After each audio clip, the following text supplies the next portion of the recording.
Hi, this is Dr. Cora Stack again. I just following on that thread about intimidation and harassment and surveillance. I mean, this isn't the only harassment and surveillance I've endured in my life, and there's a little bit of good cop, bad cop about it. But previously, I had an Airbnb business, and I was concerned that individuals were spying on me for information. Now, these people would have been, they wouldn't have been, paid. They might have been paid private investigators, but it would have been illegal. Now, unfortunately, I've heard recently that one of them has unfortunately passed away. But he was saying, that. He kept saying that he used to work for a private investigator in Tipperary, a really big guy in Tipperary. And he'd say this, every now and again. And he did work for this private investigator in Tipperary. And this fellow was really big in private investigations. And there can't be many people in that category, there can't be many category at all. So I contacted this person's wife, and I said my name was Dr. Cora Stack, and I was looking for a private investigator, Maria. And she said, no, your name isn't Cora Stack, your name is Cora. Oh, XYZ. So, and the person laughed. So it's just make what you will of that. That was very scary. That I could have been under investigation at that stage. That was years ago. And then I had recently somebody staying in my Airbnb where I have had superhosts for 4 years in a row with fantastic reviews. And, I suspected, I was working very hard on this presidential nomination. I suspected, that, I don't interrogate or investigate my clients because the vast majority are brilliant. I have outstanding reviews for years and years, for 4 years, being super host for 4 years. You don't get that. And, I just, it was what this person didn't say rather than what she said. And I turned around to her and said, you're a private investigator, aren't you? And she was got out the door and off ASAP. And I tried to follow it up with Airbnb, and I got nowhere, really, no. So the thing is that she could have been Interpol. I mean, these people, I once said to a security fellow, who do you work for? And he said, whoever pays me. So I mean, these people can have information that they can share with whoever would pay them. So this person's probably well gone out of the country at this stage. But it's incredible harassment and intimidation to have to put up with. I couldn't complain it to anybody. And in fact, Airbnb never told me to report you to the local Gardaí. They didn't say, well, if you are concerned about harassment, you should complain to the local Gardaí. You'd imagine that's the first thing. And they do say, that you can't have any surveillance on your own house, but they can, say, and I have had Airbnb superhost for 4 years, so there's been no reason really for them to do this, only perhaps, undercover for somebody else. So allegedly. So that kind of level of surveillance is completely wrong. And also on my phone, I have last week or during the nomination campaign, I had 5 or something devices looking on my PC, and a very good journalist, one of the few that I was talking to, told me to change my password and reduce to 2. So I changed my password now regularly, but I don't know is my phone also under tapped. Probably is. Someone said my car was probably tapped as well. So all of this for doing research and trying to tell the truth, and and having to bear years and years of intimidation, harassment, and this wasn't the beginning of it. I can tell you, this wasn't the beginning of it.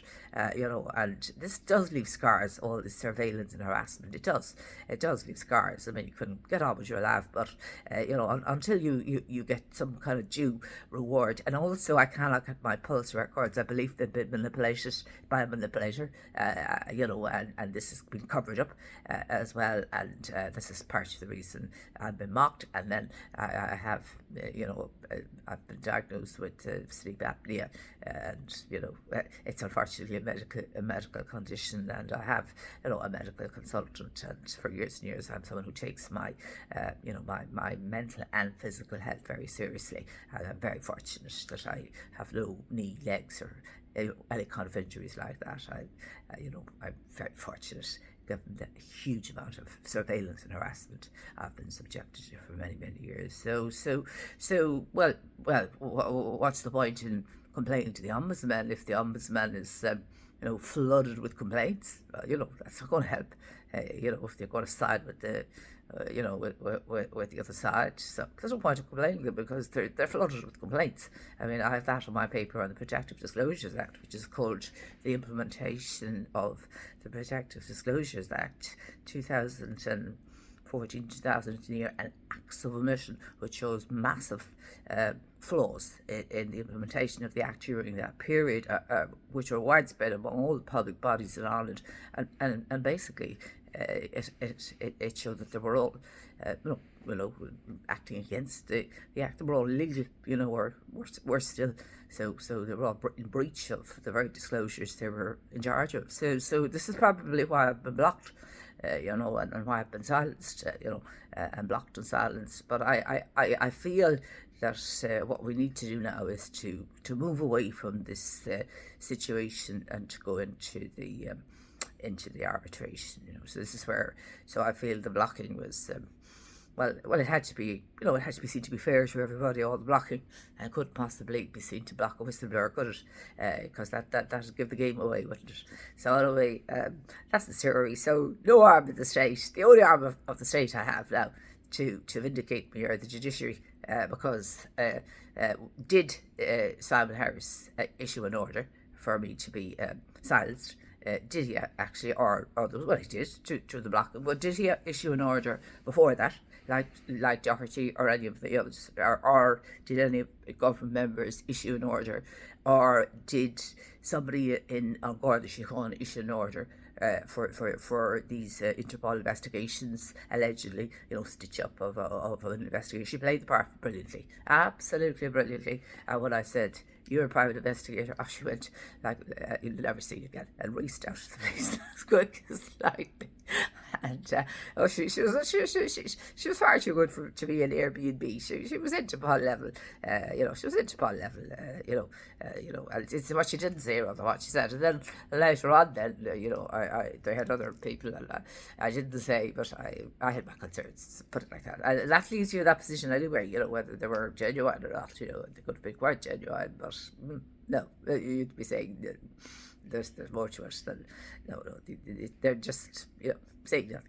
So, but that's the way it leaves you. That's the way it leaves you, kind of more suspicious. That it kind of says, it kind of ruins your business, because you're nervous then of having years and years of superhost, and you've done it for years unpaid, and dealing with this level of harassment for years and years and years, and trying to hold down a job, and do all this research, and then do the whistleblowing and all the policy research, the work. I mean, it is a work of 20 people, not a mind one people, or 5 or 6 legal teams, and I'm still standing. And now I'm reporting what they're doing, and there's no one to report it to, because I rang 999 last week and no one would come out. Why wouldn't they come out? Because they would not take a statement. Why? Because they didn't want to investigate it. Why? Because they'd been investigating themselves, allegedly. And do I want to go any further with the Ombudsman, given the huge amount of complaints they're dealing with? No, I prefer to change the system to an arbitration first system.